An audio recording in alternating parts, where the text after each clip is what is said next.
Alright, what's going on, guys? Today we're checking out this FZ-07, the perfect beginner bike in my opinion. Hopefully it lives up. Provided by Jonathan. Thank you so much, dude. Appreciate it. So, I guess just tell me a little bit about it. Alright, well, everything on the bike is stock, other than the handlebars, which I got some SBK Racing handlebars are a little bit lowered for, I've got longer arms, so it's just more comfortable for me. Yeah, you're kind of yeah, I'm pretty lanky. You'll understand. Yeah. Pretty much, I mean, the bike itself is completely stock. It's, yeah, when did you get it? I picked it up in May of 2016, and it is a 2016 model. Oh, okay. Yeah, I've been riding it pretty much every day. I commute on this now, so yeah. I mean, I love this bike, man. Yeah. So you were telling me before we started filming, but tell me a little bit about some of the cosmetics on it. So when it comes to the cosmetic damage, well, on the left side there's another dent exactly like that. I dropped it after like I think 2 weeks after owning it, and that's from that. I dropped it standstill. Yeah. Pretty unfortunate. This, on the other hand, I left the bike over at a buddy's house, and he called me. He was like, "Hey man, can I ride your bike?" I was like, "Yeah." I've known him for a few years, and we've been riding for, I don't know, 10 years together, dirt bikes at least. And I was like, "Yeah, I don't care, just be slow or be safe or whatever." And I get a call 30 minutes later, and he's in the hospital with a spiral fracture in his leg because he didn't get out of the alleyway. He slid on some loose leaves and just low-sided, and dent here, some scraping here. You can see where on the bottom pegs. Yeah. I mean, that's crazy that he got such damage to his leg from such a low speed. Yeah, he was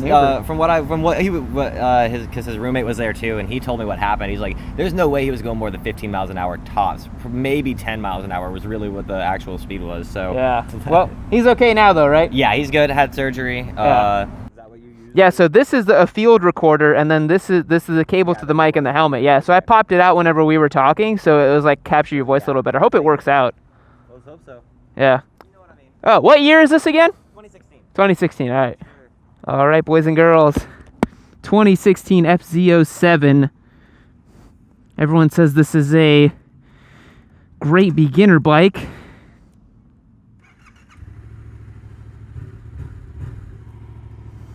This definitely has beginner bike vibes to it. The clutch is very light.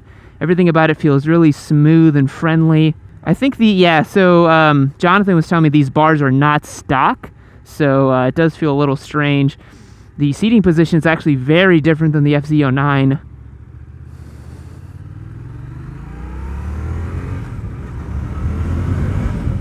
It's much more compact than I thought it would be. It's very tiny. He doesn't have an exhaust or anything on it, so it's very, very quiet. You guys probably won't even be able to hear it.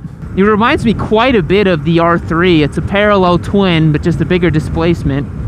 I'm really happy to be riding this bike, though. Everyone always says that the 650, sort of like a Ninja 650 FZ-07 class of motorcycle is really, really great for beginners, and I gotta say, I agree. This is very, very friendly. I really like the clutch feel on this bike.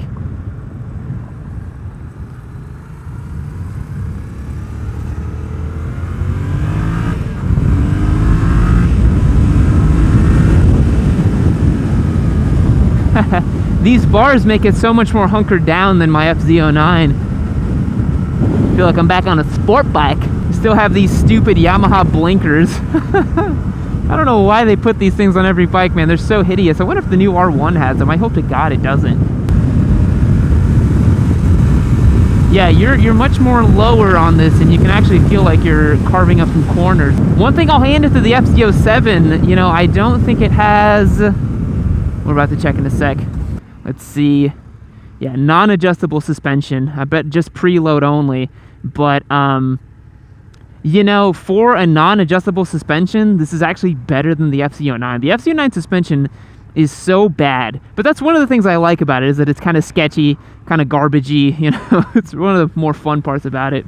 I think I'm really starting to understand why people say that the FZ-07 is such a good beginner bike and why these 650 class bikes are really so good. They're not completely gutless like the 300 class bikes are, but they're also not, you know, totally...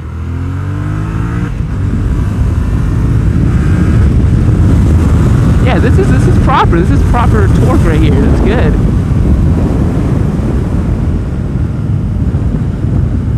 You can have a lot of fun with these bikes. And I totally get that now that I've ridden one. I've never ridden a 650 class bike, but this is really such a friendly and good bike to ride.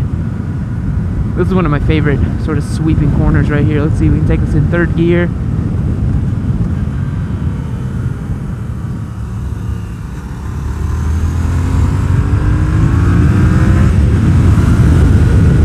It's kind of funny. I thought it would share more of the DNA that the FZ-09 has, but honestly, this bike is actually really different than the FZ-09. This is much more of a similar feel to the Ducati Monster than it is to the FZ-09. The FZ-09 is such a, I swear to God, that bike is like in a totally weird class of its own because it's so upright.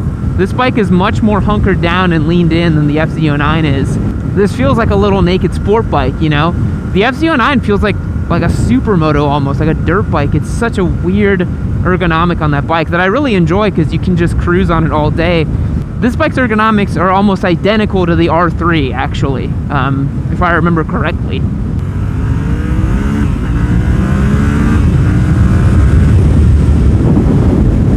Yeah, like it's pretty quick, honestly, for what it is. I feel like you can have a lot of fun with this thing. It feels like a bigger R3. It feels like a big boy R3. A beginner could totally get this bike and have a ton of fun with it. I don't think you would feel bad at all if you had this bike and you were a beginner. And I think you could get used to it too. It's not super scary. I think that, you know, for example, like let's try something here. Third gear, 5,000 RPM. Let's just pin it and see what happens.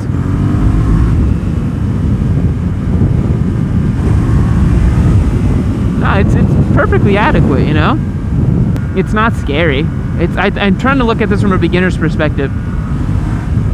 Like, you're gonna feel like, wow, like this is really fast, because I mean, when you're a beginner, everything is fast. But let's try some low speed stuff. Let's go into this neighborhood over here.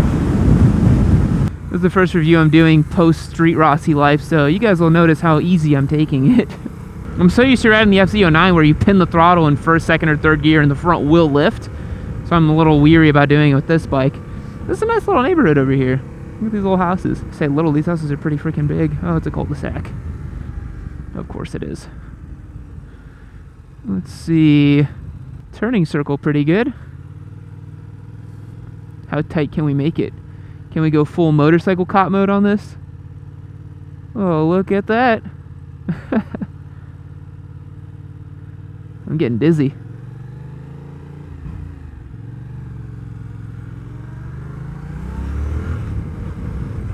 This thing's fun, man. It reminds me so much of the R3, but it just has a lot more punch. I mean, the motor's twice as big, so that makes sense.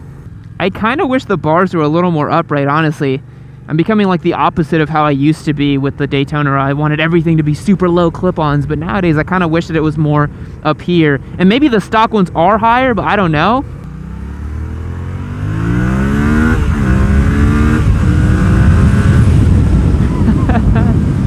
It does little wheelies when you get on the throttle. That's nice. Plenty quick. Plenty quick for a beginner. And for anyone else, honestly. This is plenty quick. It's a good looking bike too, honestly. I think you really can't go wrong with this thing, man. I have no complaints about it at all. I think the only complaints I have about it so far would be related to its build quality, but at the price, you can't really complain about build quality shit at this price, honestly. You can't really compare it to a 675R or other bikes, you know. It's a different category, you know. It's like comparing 300 class to 600 class. It's just different, you know.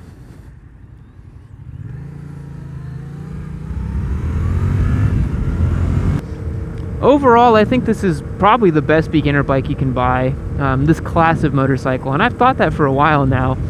I think that they're just so usable, they're so torquey. You know, I think that if you're a beginner and this is your first bike, you're gonna have a really fun time with this. You're not gonna get bored. I know a lot of people complain about getting bored with the 300s, even though I always felt like the 300 it's enough to keep you interested, but this is more than enough to keep you interested, and you can really grow into this type of bike. All right, that's what I think about it. I'll catch you on the next one. Later!